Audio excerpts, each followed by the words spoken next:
जो दिल्ली के चारों तरफ बैठा हुआ है वो किसान है। अभी तो किसान ही नहीं मान रहे थे, आज पक्की मोहर सरकार की लग के आई कि वे किसान हैं, अपनी बात रख सकते हैं। पार्लियामेंट के बाहर किसान पार्लियामेंट चलाना भी जानता है, और जो पार्लियामेंट में लोग बैठे अगर वे आवाज नहीं उठाना तो उनकी आवाज दबाना भी जानते हैं। जितने भी लोग पार्लियामेंट के अंदर बैठे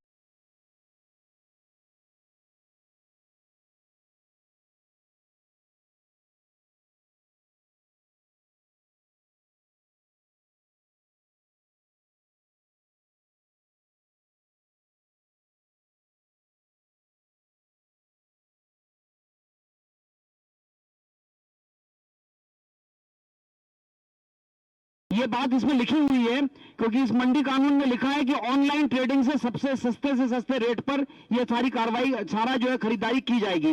और इसमें जो है पहले जो है मंडी के बाहर खरीदने पर रोक होती थी। मंडी के बाहर अगर कोई खरीदारी होगी और उसके साथ धोखाधड़ी होगी तो मंडी अधिकारी उस पे जो है छापा पड़वा सकते थे। इसको भी इस कानून ने बदल दिया है और कहा है कि मंडी के बाहर खरीदारी को पूरी अनुमति दी जाएगी। मैं आपको बताना चाहता हूं कि इस कानून में 2-3 बहुत ही खराब बातें लिखी हुई हैं। 4(1) में लिखा है कि 3 दिन विलंब से जो है किसान का पेमेंट उसने जो है निजी मंडी को दी जा रही हैं। और ये कहा गया, दावा किया गया कि निजी मंडी राज्य सरकार जो है मंडी पर टैक्स नहीं थोपेगी। लेकिन आप जान लें कि ये जो निजी मंडी नियम बनाएगी ये अपने टैक्स और फीस, ट्रेडिंग फीस ये खुद तय करेगी। तो ये 2.5% और 8.5% का जो मंडी टैक्स है ये नहीं लगेगा। ये टोटल झूठी बात है, क्योंकि निजी मंडी अपने ही व्यापार के नियम और टैक्स के रेट जो है इसमें तय करेगी। इसमें लिखा हुआ है। यह भी दावा किया गया था कि तमाम किस्म के बिचौलियों को खत्म कर दिया जाएगा। आप समझिए इसको कि यहां पर लिखा है कि फार्मर प्रोड्यूसर ऑर्गेनाइजेशन और सहकारी समितियां जो किसानों के हित में बनाई गई थी, जो किसानों के हित में काम करना था, उनमें बहुत शिकायतें थी हमें, लेकिन औपचारिक रूप से ये घोषणा थी कि किसानों के हित में काम करेंगी। इसमें लिखा है कि अब वो निजी मंडियों को चलाएंगी, वो निजी कंपनियों के लिए जो इलेक्ट्रॉनिक ट्रेडिंग प्लेटफॉर्म है उसको संचालित करेंगी। तो आपके लिए क्या बचेगा इस कानून के बाद, इसको आप समझ सकते हैं। ये तमाम सवाल हमारे विरोधों में आने चाहिए। मैं अंत में बात समाप्त करते हुए एक बात कहना चाहता हूं। हमसे पूछा जा रहा है कि कब तक आंदोलन चलेगा। हम ये बताना चाहते हैं कि इन कानूनों पे तो जीत पे चलेगा ही, लेकिन हम ऑलरेडी बहुत सारी जीत हासिल कर चुके हैं। हमने हरियाणा और पंजाब के किसानों के विवाद को, जिसको सतलुज जमुना लिंक कैनाल में बनाया जाता था, उसको हमने जो है दूर कर दिया है। हमने सांप्रदायिक एकता स्थापित कर दी है। हमने सरकार को मजबूर कर के पेमेंट के लिए भी हमने सरकार को मजबूर किया है। तो हम तो लगातार जीतते ही चले जाइए। कानून वापस करके एमएसपी का कानून बनाने के लिए मजबूर होगी, क्योंकि गारंटी ये का सवाल है। हम इनको विदेशी कंपनियों और कॉरपोरेट के हवाले नहीं सौंपना चाहते। बहुत बहुत धन्यवाद।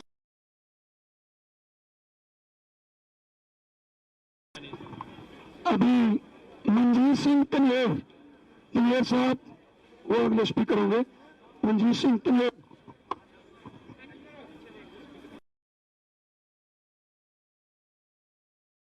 पहुंचे जुझारू दोस्तों से पत्रकार साथियों, मैं किसान भाइयों को एक हौसले वाली बात बताना चाहता हूं, पर बताऊं पंजाबी च।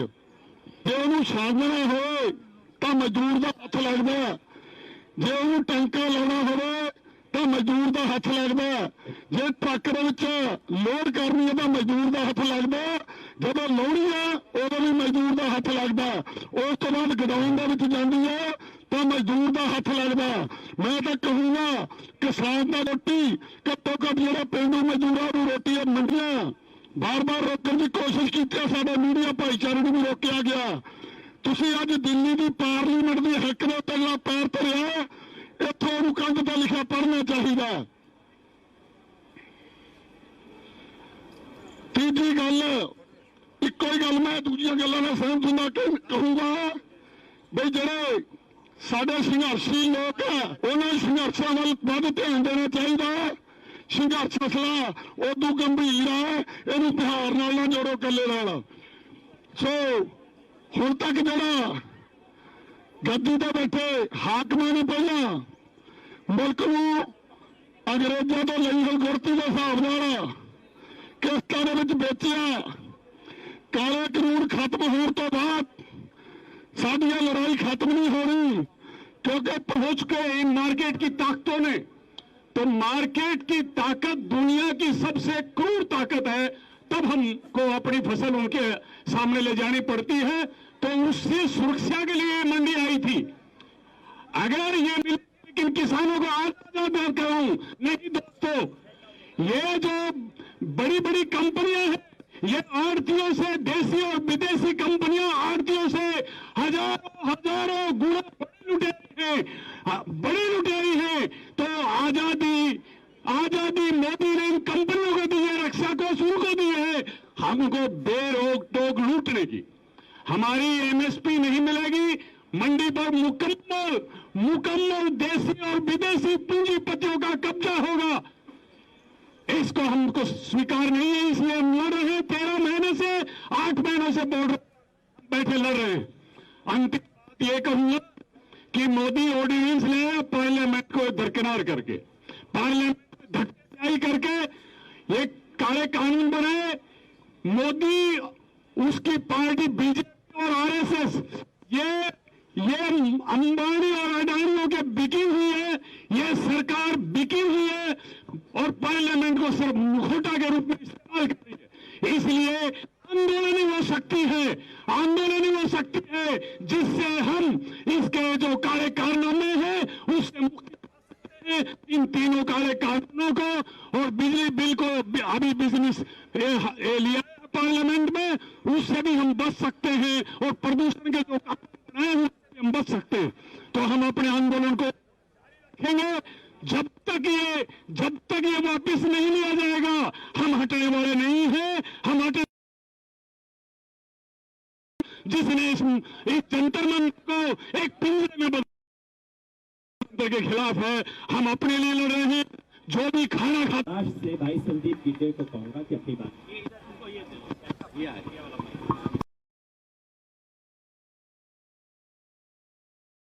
बहुत बहुत धन्यवाद। आज इस अभिरूप किसान 8 महीने होने जा रहे हैं। महाराष्ट्र क्षेत्र में एक काले कानून आने के बाद संसद के आगे रखना चाहता हूं, एक रखना चाहता हूं कि ये जो 3 काले कानून आ गए, उसके बाद में कहा गया स्टॉक लिमिट हटाया जा सकता है। अत्यावश्यक वस्तु कानून के खिलाफ उसके हिसाब से कभी भी इसका जो है ये बैन करने के लिए अगर कमेटी जैसी परिस्थिति है उसी में ही, लेकिन प्याज का उत्तर महाराष्ट्र में बहुत बड़े जब बोला गया कि आप आपकी प्याज कहीं पे भी बेच सकते हैं, लेकिन नहीं, पहला झूठ ये था कि सरकार किसानों के साथ ऐसे खिलवाड़ जो है कर सकती है। तो ये जो लड़ाई है, ये लड़ाई हम जब लड़ाई जीतने की तरफ आते हैं तो हम बोलते हैं कि अब दिल्ली दूर नहीं है। अब तो हम दिल्ली पहुंच ही गए हैं, तो हमें लगता है कि जीत अपनी नजदीक आई है। हमें किसान संसद में और अपना आवाज जो है वो बुलंद करना पड़ेगा। बहुत बहुत धन्यवाद। अब मैं एक निजी प्रस्ताव रखना चाहता हूं। हमारे क्षेत्र में कोरोना की जब सेकंड वेव आ गई थी, बहुत सारे लोग पूरे देश में ऑक्सीजन की कमी से यहाँ पे कैजुअलिटीज बढ़ रही थी और बहुत सारी कैजुअलिटीज बढ़ रही थी। केंद्र सरकार ने हाथ ऊपर किए थे। हमारे चुनाव क्षेत्र सांगली डिस्ट्रिक्ट जो वेस्टर्न महाराष्ट्र में आता है, बहुत किसानों को ऑक्सीजन बेड नहीं मिल रहे थे। सरकार ने जब हाथ ऊपर किया था तो मैंने सिख कम्युनिटी की जो खालसा एड संस्था है मुंबई में, उनको गुजारिश की और उन्होंने मुझे ऑक्सीजन कॉन्सेंट्रेटर 1 घंटे में उपलब्ध किया। ये कोरोना काल में सिख कम्युनिटी ने लंगर हो ऑक्सीजन कॉन्सेंट्रेटर हो, इस देश पूरे सप्लाई करके पूरे देश की मेरे पास तेजवीर विर्क लिखा है, वो है या तेजिंदर विर्क है? तेजिंदर सिंह विर्क जी। तेजिंदर सिंह विर्क। तेजिंदर सिंह विर्क जी।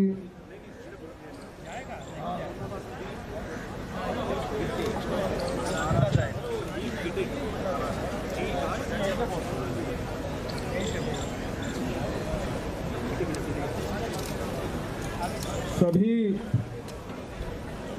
सम्मानित सदन और सदन की अध्यक्षता कर रहे हमारे आज के अध्यक्ष महोदय, आज ये सदन एक पार्लियामेंट स्ट्रीट पर जो चल रहा है, आज से 3 साल पहले भी यहाँ पर सदन लगा था। 543 महिलाओं का सदन था, तमाम संगठन देश भर के आए थे। आज सदन है तो सदन के सभापति से हमारा निवेदन है कि आज का जो एजेंडा था, जो विषय था, वो मंडी एक्ट था। तो मंडी एक्ट पे हमारा निवेदन है कि पहली बात तो जो कानून जो अस्तित्व में आए हैं वह संघीय ढांचे पर हमला है। वह प्रदेश का मैटर है, इसके अंदर संसद को अधिकार नहीं है कि वो जो है कानून बनाकर कानून लाए। ये संघीय ढांचे को कमजोर करने का एक षड्यंत्र है सरकार का। जो सरकार सारी संस्थाओं को खत्म कर डिक्टेटरशिप कर रही है, वहीं राज्यों के अधिकारों को भी छीनने का ये काम है। तो इसलिए हम चाहते हैं कि ये जो सदन के अंदर सांसद बैठे हैं, ये उनका भी दायित्व बनता है कि इस मंडी एक्ट के जो प्रावधान है, उस प्रावधान पे चर्चा होनी चाहिए। ये इस सदन से प्रस्ताव पास होकर जाना चाहिए। और दूसरा, अगर खाद्य सुरक्षा अधिनियम कानून बन सकता है, अगर खाद्य सुरक्षा अधिनियम कानून बन सकता है, तो न्यूनतम समर्थन मूल्य एमएसपी का गारंटी का कानून देश की संसद में क्यों नहीं आ सकता? इस पर देश के संसद जो बैठे हैं वह चर्चा करना चाहिए। जो अधिकार राज्य के हैं, उन राज्यों की शक्तियों को कमजोर नहीं करना चाहिए। और साथ ही न्यूनतम समर्थन मूल्य का जो कानून है वो देश में लागू होना चाहिए। ये आज के हम जो सदन है, सदन के सभापति के सामने इस सदन की कार्रवाई में अपना जो प्रस्ताव हैं वो रखते हुए, आज आपने बड़ी संख्या में जो आज सिस्टम बना है, उस सिस्टम में तमाम हमारे सांसद के रूप में आज प्रतिनिधि बैठे हैं। सभी का बहुत बहुत धन्यवाद कि अनुशासन में रहकर, अपनी मर्यादा में रहकर आप सभी सम्मानित सदस्यगणों का बहुत बहुत धन्यवाद। जय जवान, जय किसान। ये कानून ये पारित नहीं कर पाएंगे, लेकिन हमें चाहिए ये सदन को सोचना चाहिए। व्यवस्था नहीं, वो हमारा प्राथमिक मांग होना चाहिए। हर किसान को इस देश में अपनी फसल की गारंटी के साथ दाम मिलना चाहिए। और मैं उस गारंटी के साथ दाम मिलने वाला बात का जिक्र इसलिए कर रहा हूं, वो दाम कहां मिलेगा? मोदी जी के ऑनलाइन पोर्टल पर तो नहीं मिलेगा। इसलिए हमारा मंडी व्यवस्था को बरकरार रखना होगा, उसमें संशोधन चाहिए। कई गलतियां हैं, कई टूट फूट है। कई बार मोदी सरकार ने प्रस्ताव लाया था ये संशोधन के, ये कानून को ठीक करने के। वो सारी चीज किसान संगठनों के साथ बैठ के तय करके एक ऐसा कानून लाए और उसको उस फसल के दाम को पाने के लिए ऐसा व्यवस्था करे जिसमें किसान सुरक्षित हो। आखिर में मैं एक बात कहना चाहता हूं, मोदी जी, बीजेपी, आरएसएस सबको मालूम है होगा किसानों के खिलाफ है, श्रमिकों के खिलाफ है, क्योंकि उनके पास एक दूसरा चाबी है। वो जानते हैं कि असुरक्षित जनता जो है, डरा हुआ जनता जो है, वो अपना सुरक्षा के लिए लड़ते रहेगा और बाकी जो जीविका की मांग है उस पर ढक्कन लगा देगा। इसलिए आज आप लोगों ने देखा हम किस तरीके से ये संसद को कर पाए हैं। इस तरह की डर की माहौल, इस तरह की प्रेशर बनाने की माहौल को लगातार कोशिश करेंगे और हमारी सारे मांगों के साथ साथ इस डर को तोड़ने का काम भी हमें एक साथ करना पड़ेगा। ये हम सदन को गुजारिश करना चाहते हैं। बाकी आप लोगों को मालूम है मोदी जी को इलेक्शन बहुत प्यार पसंद है, वो चुनाव के माध्यम से ही सरकार बनाते हैं। तो हमें गंभीरता से सोचना पड़ेगा। मैं कोई विशेष बात नहीं कह रहा हूं, लेकिन गंभीरता से सोचना पड़ेगा इनसे हम शक्ति कैसे वापस छीन लें।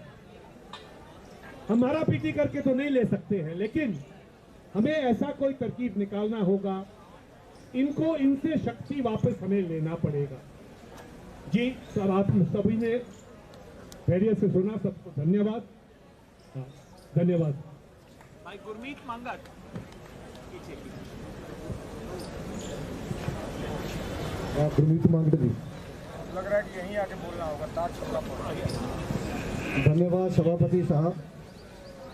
मैं नेपाल बॉर्डर उत्तर प्रदेश से आता हूं और आज मैं दो विषयों पे बात करना चाहता हूं। पहला कि सरकार जो सत्ता में बैठी है वो निरंतर ये कह रही है एमएसपी है, एमएसपी था और एमएसपी रहेगा। तो मैं इस संसद के माध्यम से, इस हाउस के माध्यम से सरकार को ये बताना चाहता हूँ, हमारे वहाँ पर ना एमएसपी मिल रहा है ना मिलता था, और हमको पूरा विश्वास है कि यदि आप सत्ता में रहेंगे तो वो मिलेगा भी नहीं।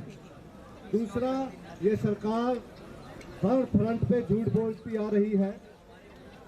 जब 2014 से पहले चुनाव का समय था, तब जो देश के अब मौजूदा प्रधानमंत्री हैं, तब ये हमारे ज़िले में आके एक सभा करके गए थे कि जो कानून है, जो एग्जिस्टिंग कानून है, जिसके तहत 14 दिन में गन्ना किसानों की भुगतान होना चाहिए और अगर नहीं होता है तो 15% ब्याज मिलना चाहिए। तो मैं सभी सभा के साथियों को बताना चाहता हूँ कि 2 साल हो गए हैं और अभी तक जो पिछला सीजन है उसका भी किसानों को जो गन्ने का पेमेंट है वो नहीं मिला है, और किसान 2 महीनों से बजाज हिंदुस्तान की पलिया में मिल को घेरी बैठे हैं। तो मैं खंडन करना चाहता हूं इस सभा के माध्यम से कि ये सरकार समय समय पर झूठ बोलती आ रही है, और यहाँ से एक प्रस्ताव ये डालना चाहिए कि अगर कोई विश्व में जो सत्ता में बैठी सरकार है जिसको झूठ बोलने के लिए ऑस्कर मिलना चाहिए, तो वो जो हमारे भारत में मौजूदा सरकार है उसको मिलना चाहिए। और आप सभी से उम्मीद करता हूं कि आप मेरे इस प्रस्ताव में अपनी सहमति जताएंगे। जो साथी जो प्रोसीजर है वो सभापति जी रखेंगे। धन्यवाद। अब गुरप्रीत सिंह शाहवाला, गुरप्रीत सिंह शाहवाला जी।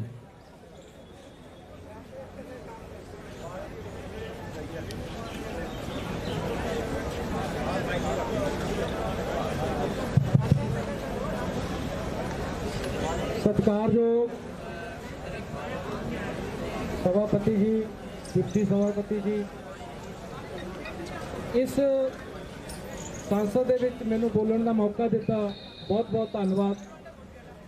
1947 ਦੇ ਵਿੱਚ ਜਦੋਂ ਸਾਡਾ ਦੇਸ਼ ਆਜ਼ਾਦ ਹੋਇਆ, ਉਸ ਤੋਂ ਬਾਅਦ ਅਨਾਜ ਦੀ ਕਮੀ ਆਈ, ਜਨਤਾ ਨੂੰ ਖਾਣ ਲਈ ਅਨਾਜ ਨਹੀਂ ਸੀ। ਕਾਰਪੋਰੇਟ ਤੇ ਸਰਮਾਏਦਾਰ ਲੋਕ ਇਹ ਸਾਡੇ ਵਿੱਚ ਪਹਿਲਾਂ ਤੋਂ ਹੀ ਨੇ। 1955 ਦੇ ਵਿੱਚ ਐਕਟ ਬਣਿਆ, ਜ਼ਰੂਰੀ ਵਸਤਾਂ ਦਾ ਐਕਟ, ਜਿਹਦੇ ਵਿੱਚ ਕਿ ਸਟਾਕ ਦੀ ਲਿਮਟ रखी गई सी। कोई भी कारपोरेट सरमाएदार लिमिट तो वध स्टॉक नहीं रख सकता। उस समय की सरकार ने फिर किसानां अते मजदूरां नूं बचाउण दी खातर 1961 दे विच APMC एक्ट लैके आंदा, जिस दे नाल मंडियां दा विस्तार होया। सरकारी स्टॉक दे विच अनाज स्टॉक करने की सरकार को शक्ति आई। मंडीकरण बोर्ड का ਉਦੋਂ ਗਠਨ ਹੋਇਆ ਜਿਸ ਦੇ ਨਾਲ ਕਿ ਸਾਡੀਆਂ ਮੰਡੀਆਂ ਚੱਲੀਆਂ। ਉਸ ਤੋਂ ਬਾਅਦ ਸਾਰਾ ਕੁਝ ਠੀਕ ਚੱਲਦਾ ਰਿਹਾ। ਉਸ ਸਮੇਂ ਦੀ ਸਰਕਾਰ ਨੇ ਕਿਸਾਨਾਂ ਅਤੇ ਮਜ਼ਦੂਰਾਂ ਨੂੰ ਕਾਰਪੋਰੇਟਾਂ ਤੋਂ ਬਚਾਉਣ ਲਈ APMC ਐਕਟ ਬਣਾਇਆ, ਪਰ ਮੌਜੂਦਾ ਸਰਕਾਰ ਕਾਰਪੋਰੇਟਾਂ ਦੇ ਹੱਥਾਂ ਦੇ ਵਿੱਚ ਸਾਰਾ ਕੁਝ ਦੇਣ ਖਾਤਰ ਇਹਨੂੰ ਭੰਗ ਕਰ ਰਹੀ ਆ। 1961 ਤੋਂ ਲੈ ਕੇ ਇਹ ਐਕਟ ਵਧੀਆ ਕੰਮ ਕਰਦਾ ਰਿਹਾ, ਮੰਡੀਆਂ ਦਾ ਵਿਸਥਾਰ ਹੋਇਆ, ਸਭ ਕੁਝ ਠੀਕ ਠਾਕ ਚੱਲਦਾ ਰਿਹਾ।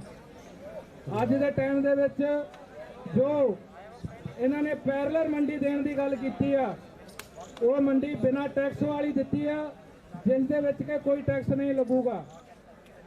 ਸੰਸਦ ਦੇ ਵਿੱਚ ਤੋਮਰ ਸਾਹਿਬ ਇਹ ਗੱਲ ਕਹਿੰਦੇ ਆ ਕਿ ਅਸੀਂ ਕਿਸਾਨਾਂ ਨੂੰ ਬਿਨਾਂ ਟੈਕਸ ਤੋਂ ਮੰਡੀ ਦਿੱਤੀ ਆ, ਪਰ ਤੋਮਰ ਸਾਹਿਬ ਇਹ ਗੱਲ ਨਹੀਂ ਦੱਸਦੇ ਹੈਗੇ ਕਿ ਮੰਡੀ ਦੇ ਵਿੱਚ ਜੋ ਟੈਕਸ ਲੱਗਦਾ ਉਹ ਕਿਸਾਨ ਅਦਾ ਨਹੀਂ ਕਰਦਾ, ਉਹ ਖਰੀਦਦਾਰ ਪਾਰਟੀ ਅਦਾ ਕਰਦੀ ਆ, ਜਿਹਦੇ ਨਾਲ ਮੰਡੀਕਰਨ ਬੋਰਡ ਚੱਲਦਾ।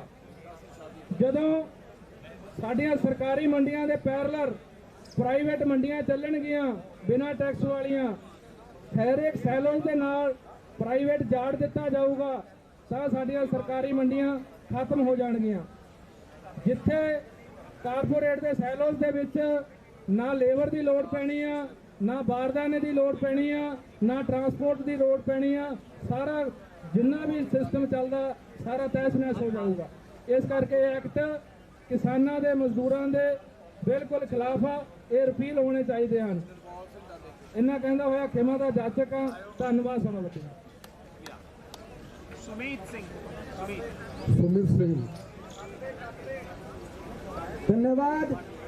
सबसे पहले तो मैं इस संसद के माध्यम से इस ऐतिहासिक किसान आंदोलन को इस मुकाम पे पहुंचाने के लिए और ये ऐतिहासिक संसद यहाँ पे खड़ी करने के लिए आप सबको बधाई देना चाहता हूँ।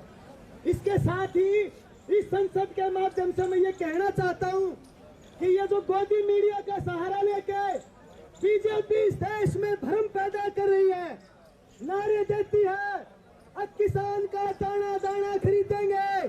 आज से 5 साल पहले कहा उन्होंने अब 2022 में हम किसानों की आमदनी को 2 गुनी कर देंगे, लेकिन जब हम देखते हैं तो इसकी सच्चाई कुछ और ही है।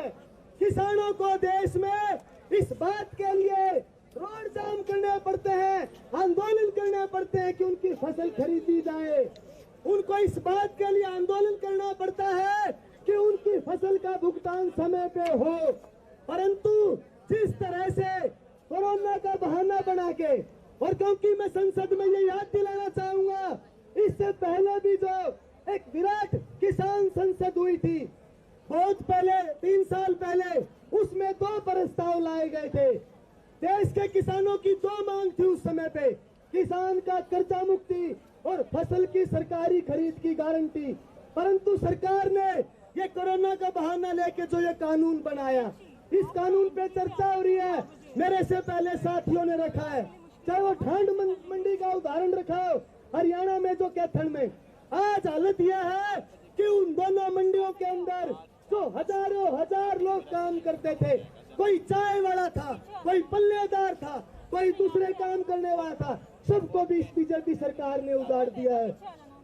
तीसरा, आज भी जो है हरियाणा के अंदर हम देखते हैं कि पिछले 2 साल से किसान जो है जो टमाटर पैदा करता है वो 2 साल से अपनी फसलों को सड़क पे फेंकने के लिए मजबूर है। तो ये जो दावे हैं सरकार के कि आमदनी 2 गुनी कर देंगे, सच्चाई है आमदनी घट रही है।